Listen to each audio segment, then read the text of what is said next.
मध्यमवर्गीय मराठी माणूस, हम्म. मुलगा मुलगी कोणी, हम्म. ज्यांना बिझनेस करायचा आहे, हम्म.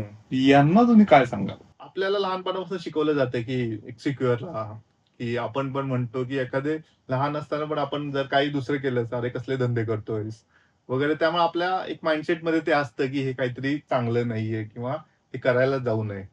पण आता मी जशी सुरुवात केलेली होती, तर त्या सुरुवातमध्ये सगळ्यात पहिल्यांदा की आपल्याला एक आपण कुठं पोहोचायचंय हे माहित पाहिजे. म्हणजे आता आपण ए ला आहे आणि बी पर्यंत पोहोचायचंय.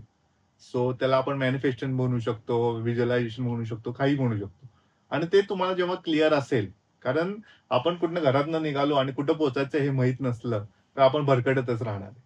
मग बिझनेसमध्ये ते सगळ्यात इम्पॉर्टंट असतं की तुम्हाला इथं जाऊन प्लेस व्हायचंय. ते जर तुम्हाला क्लिअर असेल, मग तुमची सगळ्या गोष्टी तुम्ही बाजूला सारून तिथे जाऊ शकता. आता तुम्हाला बिझनेस चालू करायचा आहे, तर तुमचं वाय क्लिअर पाहिजे, की चालू करायचंय कशाला.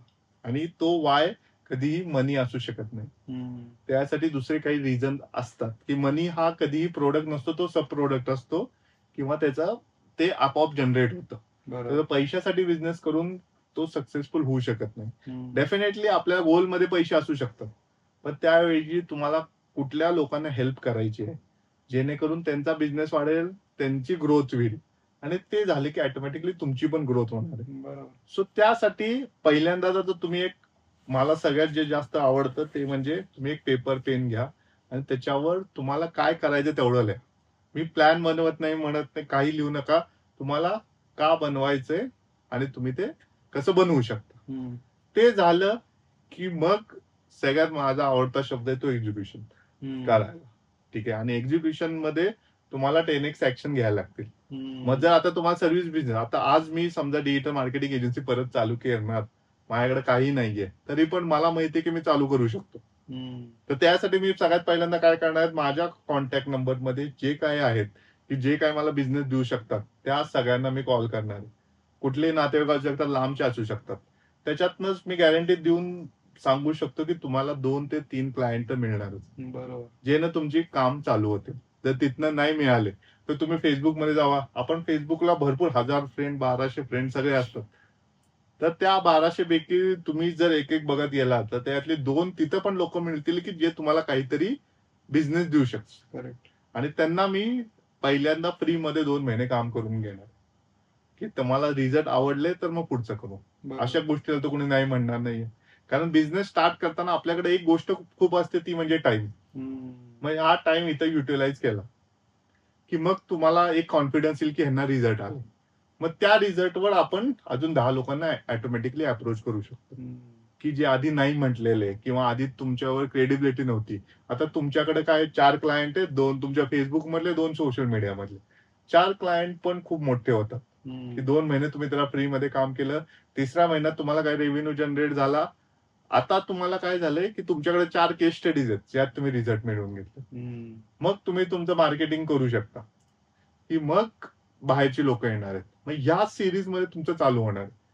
कारण जेव्हा तुम्ही लोकांना सांगायला चालू कराल मी बिझनेस करतोय, बरीच लोक मी बघतो की ते लोकांना त्यांना माहितच नसतो की याचा काहीतरी बिझनेस आहे.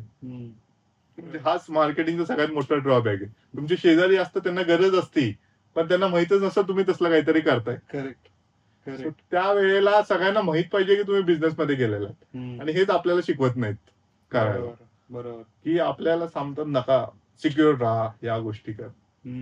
समजा जी लोक नोकरी करतायत आणि त्यांना बिझनेस मध्ये जम्प व्हायचंय, हा हा. तर त्यांचा एक बऱ्यापैकी लोकांची जेवढं मी बोललोय तेवढं एक असतं की मी साईड ला थोडस चालू करतो आणि जेव्हा माझं सॅलरी आणि बिझनेस मधनं मिळणारे पैसे हे जेव्हा मॅच होतील त्यावेळेस मी जॉब सोडतो. तर हा शिफ्ट कसा असतो, म्हणजे जेव्हा पैसे विषय येतो त्यावेळेस टिपिकल मध्यमवर्गीय मराठी माणूस कसं बघतो त्याच्याकडे आणि त्याच्यात काय बदललं पाहिजे?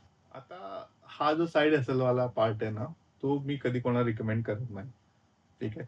कारण तुम्ही एका वेळी 2 नफावर पाय ठेवून चालू शकत नाही करायला. ठीक आहे. या वेळेला तुमचं काय होणार ना, जॉबकडे तुमची ग्रोथ मिळणार आहे, ना बिझनेस मध्ये ग्रोथ मिळणार आहे. जर तुम्हाला एकदमच बिझनेस करायचा आहे, तर आधी 1 वर्षभर तुम्ही जॉब मध्ये चांगलं करा, एक सेव्हिंग करा, की जी तुमची 6 महिने चालणार आहे. बरोबर. ठीक आहे. मग 6 महिन्यात जर तुम्हाला कळलं की तुमचे खर्च आहेत एक 20,000 50,000 जे काय.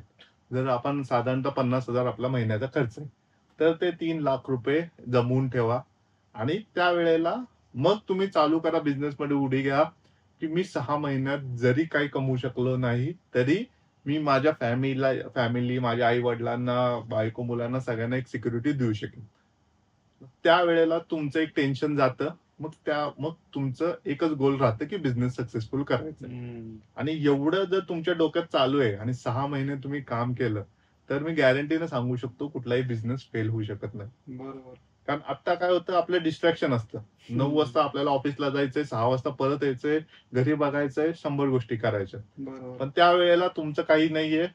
आहे 6 महिने तुम्हाला वेळ आहे आणि हे ट्राय करायचं असलं, तर सगळ्यात बेस्ट वेळ आहे ती आत्ताच आहे का. हम्म. तर Correct. तुमचा आजच खर्च काढा, 6 महिन्याचे पैसे दुसरीकडे ठेवा आणि जे काय चालू करायचंय, म्हणजे काही करा, पण चालू करा. 6 महिन्यात तुम्हाला सक्सेस मिळणार आहे. तुम्हाला डिस्ट्रॅक्शन नकोय बस. वाटल्यास घरी सांगून ठेवा, मी कुठल्या नातेवाईकांच्याकडे जाणार नाही. मित्रांना सांगा, मी तुम्हाला भेटणार नाहीये. दिवसभर तुम्ही बसलात, तर काही ना काहीतरी करणारच आहे आणि काही करणार आहे ते तुमच्या बिझनेस बाबतीतच करायचं. हम्म. सो त्यावेळेला सक्सेसची गॅरंटी आहे हे मी सांगू शकतो. Right.